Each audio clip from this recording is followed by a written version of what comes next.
Hello मेरे हिम्मती दोस्तों, मैं हूं मिस्टर मैक्स। अगर आप हमारे चैनल पर नए हैं तो सब्सक्राइब करना न भूलें। हम हर दिन आपके लिए हॉरर वीडियो लाते हैं। अगर आपको हॉरर स्टोरी पसंद है तो ये चैनल आपके लिए परफेक्ट है। दोस्तों, आज की जो कहानी है वह हमें भेजी है नितिन जी ने। लेकिन कहानी सुनाने से पहले मैं आपको एक बात जो उन्होंने मुझे बताई है वह बताना चाहूंगा कि उन्होंने यह कहानी पहले किसी और चैनल पर शेयर की थी और वह चाहते हैं कि इस कहानी को मैं अपनी आवाज दूं, इसलिए मैं इसे अपनी आवाज में सुनाने जा रहा हूं। अगर आप इस कहानी को पहले कभी सुनिए हैं या पहली बार सुन रहे हैं तो कमेंट में अपना शुभ विचार जरूर दीजिएगा। कहानी का नाम है छलावा और यह कहानी नितिन जी के निजी अनुभव पर आधारित है। बाकी जिन्होंने यह कहानी पहले सुनी है और अगर वह इस कहानी को मेरी आवाज में सुनना चाहते हैं तो कहानी को जरूर सुनिए। तो चलिए आज की यह कहानी शुरू करते हैं। यह कहानी नितिन जी के पॉइंट ऑफ व्यू से सुनते हैं। नमस्कार मित्रों, मेरा नाम नितिन कुमार है। मिस्टर मैक्स जी के इस मंच पर मेरी यह स्टोरी है। मैं रोजमर्रा के जीवन में पारलौकिक चीजों को बहुत बार देख पाता हूँ, उन्हें महसूस कर पाता हूँ। आगे क्या होने वाला है, किसी अच्छी या बुरी घटना का मुझे पूर्वाभास हो जाता है। मुझे अक्सर आत्माएं दिखती हैं। सकारात्मक या नकारात्मक शक्तियों के आसपास होने पर मैं उनकी मौजूदगी पहचान जाता हूँ। आत्माओं से संपर्क कर पाता हूँ और फिजिकल और मेंटल हीलिंग कर पाता हूँ। शायद यह मेरा बर्थ गिफ्ट है। कुछ लोग इसे उपहार समझ सकते हैं, वहीं कुछ लोगों के लिए यह श्राप जैसा है। खैर, ये तो अपनी अपनी भावना है। मैं इसे गॉड गिफ्ट की तरह समझता हूँ। इस वजह से पारलौकिक गतिविधियों की तरफ मेरा रुझान बहुत है। आज मेरी आयु 30 वर्ष है। ये मेरी आपबीती उस समय की है जब मैं तंत्र क्षेत्र में नया नया साधक था। ये अनुभव काली साधना के अनुभव के वर्षों के आसपास का है। उन दिनों में अपने एक दोस्त के किसी रिश्तेदार की शादी में अपने बड़े भाई और कुछ दोस्तों के साथ गया हुआ था। हालांकि मैं जाना तो नहीं चाहता था क्योंकि सुबह से कुछ बुरा एहसास हो रहा था कि कुछ तो बुरा होने वाला है। दोस्तों ने कहा कि भाई तुम ज्यादा सोचते हो, हम हैं ना साथ में, हमारे साथ चलो, मूड भी ठीक हो जाएगा। तो मैं रात को 8 बजे उनके साथ चला गया। हमने बारात में, शादी, डांस में बहुत मजे किए, पर नाचते हुए मेरे 2 दोस्तों में जोरदार वाद विवाद हो गया। वह झगड़ा इतना बढ़ गया कि मैंने उन्हें समझाया और वहां से दूर चला गया। मेरा शादी वाला मूड बिगड़ गया था तो बाकी दोस्त मुझे समझाने और मनाने लगे। झगड़ा शांत हो गया था। हम पंडाल में जाकर खाना खाने लगे। तभी फिर से बात बात में विवाद शुरू हो गया। मेरा मूड फिर से खराब हो गया तो मैंने थाल वहीं रख दी और कहा, तुम लोग झगड़ते रहो, मैं घर जा रहा हूं। हालांकि मुझे बाइक चलानी नहीं आती थी और मेरा घर वहां से लगभग 4 से 6 किलोमीटर दूर था। रात के तब 1 बज रहे थे। मैं गुस्से में उठा तो मेरे दोस्त मुझे रोकने के लिए मेरे पीछे दौड़े। मैंने पंडाल का कपड़ा उठाया और एक तरफ नीचे से बाहर निकल गया। बिना रुके 5-6 कदम और आगे बढ़ा। यह मेरी बड़ी गलती थी, पर मुझे यह पता नहीं था कि आज मेरे साथ जिंदगी का इतना बड़ा हादसा होने वाला है। पारलौकिक जगत का एक बड़ा अनुभव मिलने वाला है। मैं जैसे ही पंडाल से बाहर हुआ, ठंडी हवा का एक झोंका मुझे छू कर निकल गया। मैंने आंखें मींची और गहरी सांस ली। मेरे शरीर में कपकपी सी छूट गई। अचानक से सन्नाटा छा गया। आसपास तेज अंधेरा और सन्नाटा। मैंने पलट कर देखा तो मैं जिस पंडाल से निकला था वह अब मेरे पीछे नहीं था। न शादी का कोई शोर था, न वो पंडाल, एकदम सुनसान। मुझे कुछ भी समझ नहीं आया कि क्या करूं, कहां जाऊं। मैं कुछ पल भर में कहां आ गया था, मुझे कुछ समझ ही नहीं आया। मैं गुस्से से भरा हुआ था और न जाने क्यों मुझे इतना आभास भी नहीं हुआ कि मैं ख्याल कर सकूं कि मैं कहां हूं, और मैं आगे बढ़ गया। बस इतना पता था कि वह किसी तरह का जुताई किया हुआ खेत है। आगे चलने लगा तो यूं महसूस हुआ कि मेरे पीछे कोई चल रहा है। मैं उसके और मेरे कदमों की आवाज सुन सकता था। मैं डर से लड़खड़ा गया कि यदि मेरे दोस्त होते तो वे आवाज देते, पर वो कोई खुशबू जैसी साहट सी आवाज थी। मैं और तेज चलने लगा। जितनी तेज मैं चलता उतनी तेज वो एहसास, वो कदमों की आवाज में महसूस कर सकता था। लगता था जैसे कोई बराबर मेरे साथ ही चल रहा हो। मैं रुकता तो वह भी रुक जाता, तो मैं न चाहते हुए भी दौड़ पड़ा। आसपास तेज अंधेरा था और मैं पसीने से लथपथ। आसमान में बादलों ने चांद को थोड़ा ढक रखा था और चांद की हल्की रोशनी थी बस। फिर भी आसपास देख पाना मुश्किल था। मैं कांटों, झाड़ियों, टीलों, पत्थरों से टकराता भागता रहा और तभी पीछे से किसी ने भारी आवाज में कहा, रुक, रास्ता भूल गया क्या? वह सुनते ही मैं किसी पत्थर से टकराकर गिर पड़ा। मैं घबराते हुए इधर उधर देख रहा था, पर वहां मुझे कुछ भी दिखाई नहीं दिया। मैं मन ही मन सोच रहा था, हे भगवान, ये मैं कहां फंस गया और मैं क्यों आ गया था इस शादी में? मैं थोड़ा संभला तो याद आया कि मेरे पॉकेट में मोबाइल है। मैंने उसे निकालकर उसकी फ्लैशलाइट शुरू कर दी। देखा तो फोन में बैटरी भी बहुत कम थी और नेटवर्क तो बिल्कुल भी नहीं था। किसी दोस्त को फोन करता भी तो कैसे? आसपास घबराते हुए देखा कि आवाज देने वाला कौन है। मेरे मन में कई सवाल थे। ये कोई चोर, लुटेरा या कोई भूत तो नहीं? ये जगह कौन सी है? क्या मैं मरने वाला हूं? मैं घर कैसे जाऊंगा? मैं खुद को संभालते हुए आगे बढ़ा। एक पेड़ दिखाई दिया जिसके नीचे मिट्टी का टीला सा था। मैं थककर उसी पर बैठ गया। तभी किसी ने मेरी पीठ पर जोरदार पंजा मारा। उस पंजे पर तेज नाखून भी थे और वह साधारण हाथों से काफी बड़ा था। मैं आगे की ओर गिर पड़ा। मेरी शर्ट उसके नाखूनों की वजह से पीछे से फट गई थी और पीठ पर तेज दर्द के साथ जलन का एहसास हुआ, मानो कि पीठ पर गर्म रॉड से चीर दिया गया हो। मैं संभल कर उठा। मेरे हाथ में उसी पेड़ की सूखी सी डाली लग गई। मैं पागलों की तरह चिल्लाता हुआ डाल यहाँ वहां घुमाने लगा। डरा हुआ तो था ही, पर फिर भी जोर जोर से चिल्लाने लगा, कौन है? कौन है? जो भी है सामने आ। उसी पल मैंने वह भयानक हंसी सुनी। मेरा खून जम सा गया। मैं कुछ देर समझ नहीं पाया कि यह क्या हो रहा है। फिर उसने आदमी की तरह एक भयानक आवाज में कहा, तुझे यहाँ नहीं आना चाहिए था, पर अब चल मेरे साथ, मेरे घर चल, मैं तुझे आराम से सुला दूंगा। मैंने घबराते हुए मोबाइल की रोशनी ऊपर की। देखा तो पेड़ के पीछे से दो भयानक लाल पीली आंखें चमक रही थीं। नुकीले, तीखे सफेद दांत दिखाई दे रहे थे। वह मुझे देखकर भयानक तरीके से मुस्कुरा रहा था। उसके गले और चेहरे पर काले सफेद बाल थे। वह अपने बालों से भरे पंजे और तेज नाखूनों से पेड़ के तने को खरोंच रहा था। मैं मन ही मन बोला, हे भगवान, यह क्या है? कोई पिशाच, शैतान, कौन सा राक्षस है यह? मैं वहां से बेतहाशा अंधाधुंध भागने लगा। वह पीछे से किसी जानवर की तरह गुर्राता और चीख रहा था। मुझे लगा कि आज तो मेरी मौत तय है।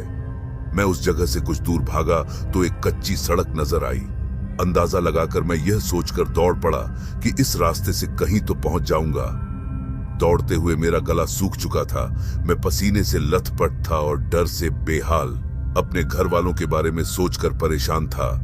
मुझे चक्कर सा आया तो मैं घुटनों के बल बैठ गया, हाथों से चेहरे को पकड़े हुए और सिर सड़क पर नीचे करके बीच सड़क पर ही बैठ गया। सिर जब ऊपर उठाया तो देखा कि चांद की रोशनी तेज हो चुकी थी। मैं किसी गांव के बीच था, पर आसपास का नजारा आश्चर्यजनक था। आसपास 6-7 घर थे। मैं जिस जगह से सड़क पर आया, अब वह जगह वहां थी ही नहीं। पर यह कैसा गांव था? न कोई लोग, न कोई जानवर, न किसी भी घर में दरवाजा खुला। सारे घर मिट्टी के बने हुए थे और एकदम साफ सुथरे। मैं रास्ता पूछने के उद्देश्य से वहीं एक घर के पास चला गया। वहां लाल रंग का नाइट बल्ब जल रहा था और आंगन में एक खाट बिछी हुई थी। उस पर एक बूढ़ा आदमी पेट के बल लेटा हुआ था।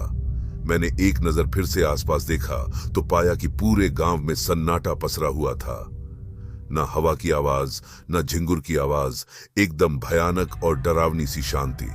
मैं उस बूढ़े की खाट के किनारे चला गया। अब तो मेरा मोबाइल भी बंद हो चुका था, पर मैं बार बार आसपास देख रहा था। कहीं वह भयानक आकृति मेरे आसपास तो नहीं, कहीं से वह मुझे देख तो नहीं रही। पर मैंने अपने आप को शांत किया। मैं उस बूढ़े को आवाज देते हुए उसकी पीठ हिलाने लगा। दादा, दादा, ये कौन सा गांव है? दादा, दादा उठिए ना, ये कौन सा गांव है? मैं रास्ता खो गया हूं, प्लीज मुझे रास्ता बता दो।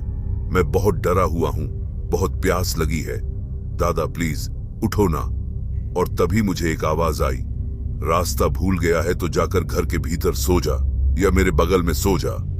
मैंने थोड़ा पीछे हटते हुए कहा, नहीं दादा, मुझे घर जाना है, मैं रास्ता भटक गया हूं, मेरी मदद करो। दादा ने अचानक गर्दन घुमाई तो मैं डरकर और पीछे हट गया। वह वहीं था। मैं उसकी आंखें कभी नहीं भूल सकता। सड़ा गला चेहरा, बालों वाला चेहरा, लाल पीली आंखें, लंबे दांत। वह हंसा और बोला, पानी पिएगा, पानी पिएगा। और वह फिर जानवरों की तरह चीखने लगा। मैं उल्टे पांव वहां से भागा। मैं बिखल बिखल के रो रहा था और चिल्ला रहा था, बचाओ, कोई मदद करो। पर अभी मुसीबत खत्म नहीं हुई थी। भागते भागते पलक झपकते ही सामने का सारा दृश्य बदल गया। मैं किसी जंगल के बीच था। आसपास सन्नाटा और एक कच्ची सड़क गुजर रही थी और वहां एक पुल की तरह कुछ था। मैं उस पर बैठ गया और अपनी नियति को मानने की कोशिश करने लगा। मैं अपने आप से बात कर रहा था, बेटा, आज तो तू नहीं बचेगा, तूने बहुत बड़ी गलती कर दी है। प्यास से मेरा गला सूख रहा था, चक्कर आ रहे थे। मुझे लग रहा था कि मैं कई घंटों से भाग रहा हूं। मैं थक कर बेहाल हो चुका था। यह रात खत्म क्यों नहीं हो रही? तभी उस पुल की दोनों तरफ से दो बूढ़े निकल कर आए। वे दोनों मेरे दोस्त की तरह हूबहू दिख रहे थे। शक्ल, आवाज सब वही थी, बस उनकी उम्र 70 से 80 साल की लग रही थी। मुझे समझने में देर नहीं लगी कि यह कोई छलावा है। उन्हें देखकर डर से मैं फिर से भागने लगा। तभी उन्होंने पीछे से मुझे आवाज दी, कहां जा रहा है? चल, घर छोड़ देते हैं। यह आवाज मेरे दोस्त की थी। मैंने इस आवाज को पहचाना और रुक गया, लेकिन कहीं ना कहीं अंदर से जानता था कि वह मेरा दोस्त नहीं है। मैंने पलटकर भी नहीं देखा, कहीं यह वही शैतान ना हो। मैं अपना सिर सड़क की तरफ झुकाकर बस हल्के कदम बढ़ाने लगा। वे दोनों मेरे पीछे से आए और मेरे दोनों कंधों पर हाथ रखा। वे आकार में साधारण से बहुत ऊंचे, लंबे और अंधेरे में भी चमक रहे थे, पर मैं उनके चेहरे की तरफ देखना ही नहीं चाहता था। उनके पास चिलम जल रही थी। उसने मेरी तरफ बढ़ाते हुए कहा, ये ले, पी ले इसे। मैंने कुछ जवाब ना दिया तो दूसरे ने बिल्कुल उसी तरह कहा, ले पी ले इसे। मैं समझ तो गया था कि यह छलावा है या फिर दैत्य बाबा, पर मैंने सोचा यदि मैंने मना किया तो भी मैं मरूंगा और पिया तो भी। सच कहूं तो मैं उस वक्त कुछ भी समझ नहीं पा रहा था, पर उनकी बात मानने के सिवाय मेरे पास कोई और चारा भी नहीं था। मैंने बिना सिर उठाए चिलम थाम ली, एक गहरा कश खींचा, सिर आसमान की तरफ उठाया और धुआं ऊपर को धीरे धीरे छोड़ने लगा और उसी के साथ मैं बेहोश हो गया। पता नहीं कितनी देर बाद मुझे होश आया। मैं किसी अंधेरी जगह पर किसी स्ट्रीट लाइट के नीचे पड़ा हुआ था, जो कि बार बार बंद चालू हो रही थी। वह एक तरह का तिराहा था। मैं उठकर वहीं पर बैठ गया। इस सारी घटना के बारे में सोचने लगा।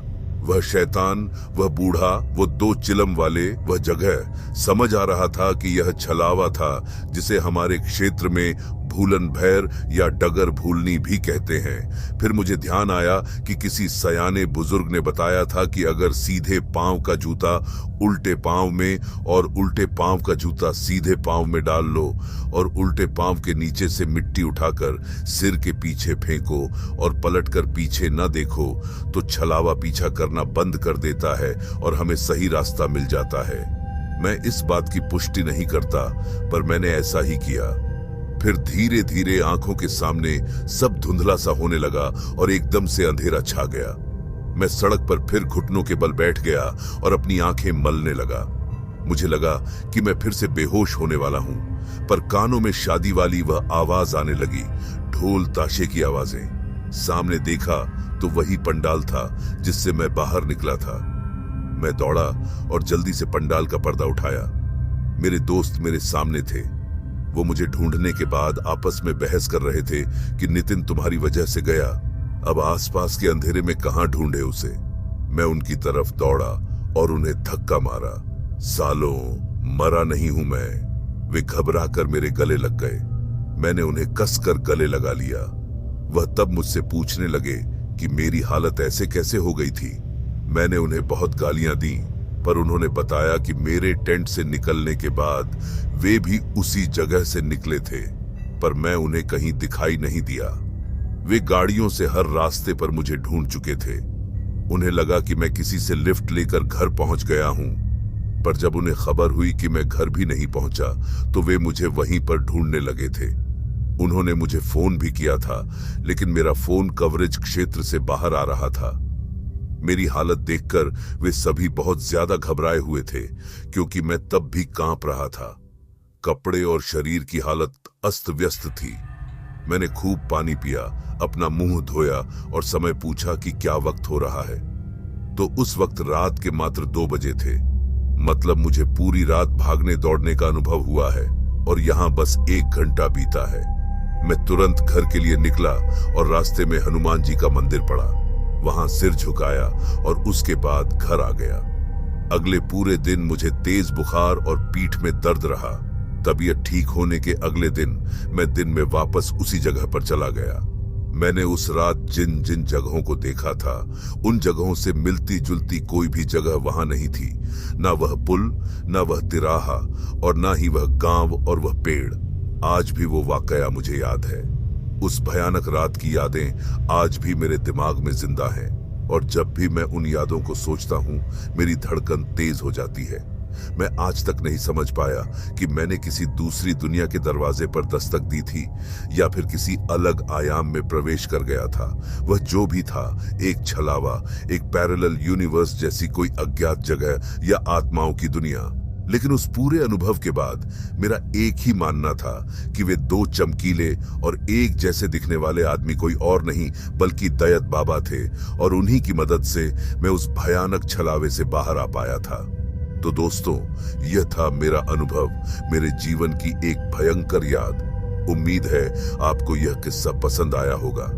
आपकी राय जानने के लिए कमेंट जरूर करें। जल्दी ही एक नई कहानी के साथ फिर मुलाकात होगी। तब तक के लिए धन्यवाद।